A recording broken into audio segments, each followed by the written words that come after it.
Woof. It has been warm the past few days. Yeah.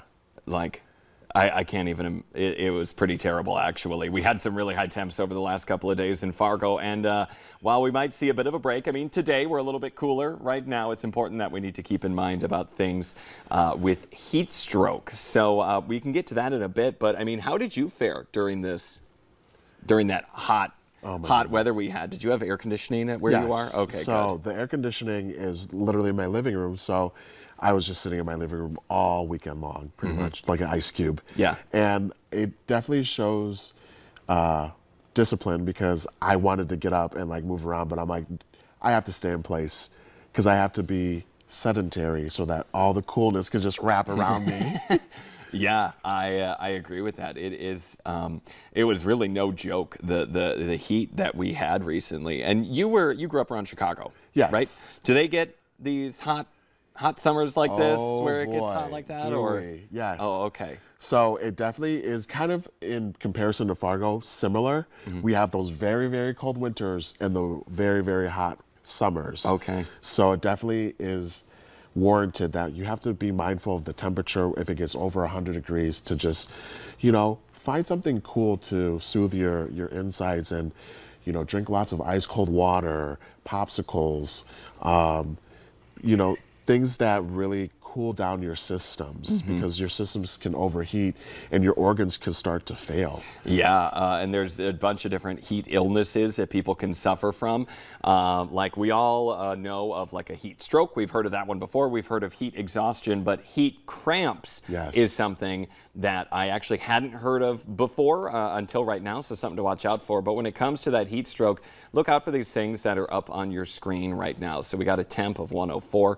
That's a high temp. That's concerning. Astronomical. Yeah, if someone has that temperature, you need to get them to the ER immediately. Also, if you have any alteration in sweating, if you feel nauseous or vomiting, I have heard of people who get too hot and overheated, like athletes. Yes. And they will feel nauseous, and they're like, well, what is going on? Like, why am I didn't eat anything bad, and it's like, no, you're overheating. Like your body doesn't like that.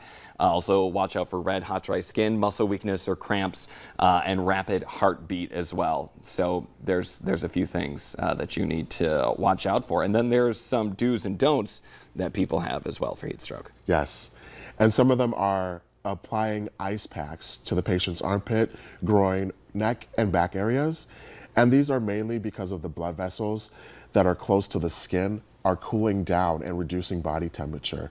And it immerses the patient in showers and baths of cold water. That's another great tip. And don't overuse the ice in older geriatric patients, because they definitely have a different system than the younger children and the patients with chronic illnesses. Yeah, they can't take young children and people with chronic illnesses as well. They can't take the sudden fast temperature change. Yes. So if they are taking that cooler shower, you don't want to make it ice cold. You just want to make it cooler, not cold, just cooler. Yes. So much more like room temp kind of thing, to slightly below that. Well, not room temp if you don't have air conditioning, because that would be really hot, but just cooler than what you would like it to be, just by a little bit, because you don't want to shock anybody.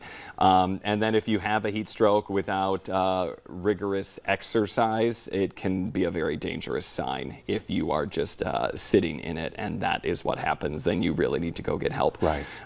But even like people who have jobs where you have to be outside, Yes.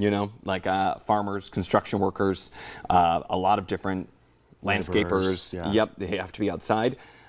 Take breaks, and if you can, honestly, I mean, over a certain temperature, I just really think that people shouldn't even consider outdoor work at one point, if you can. I understand not everybody can. If you can, hold off on the outdoor stuff and just stay inside. But thankfully today, nicer, so we can all head back outside. And stay in the shaded area as well. That's another tip. Yeah, yep, no, it is. But coming up on today's show, we have some fun stuff we're talking about. Anna is live at Fusion Boutique. I'm sure we're going to be talking about summer fashions and all other things good over there. We'll check in with Anna in just a bit. Stay tuned.